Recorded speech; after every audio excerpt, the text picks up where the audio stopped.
আজকে তো শনিবার ছিল আর বাজারে চলে গিয়েছিলাম, তাই অনেকটাই দেরি হয়ে গেল দুপুরের লাঞ্চ থালা সাজাতে বা খাওয়া দাওয়া করতে। তো আজকে একদম দেখো খুব সুন্দর একটা লাঞ্চ থালা সাজিয়ে নিয়েছি একদম হালকা পাতলার উপরে।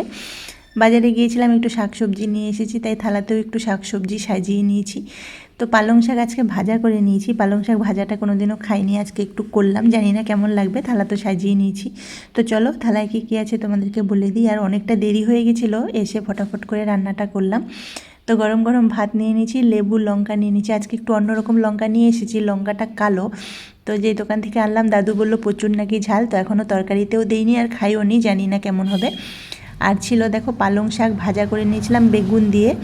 আর মিক্স একটা স্যালাড ছিল, আলু বেগুন পেঁয়াজকলি দিয়ে মাছের তেল চচ্চড়ির মতন করে নিয়েছি।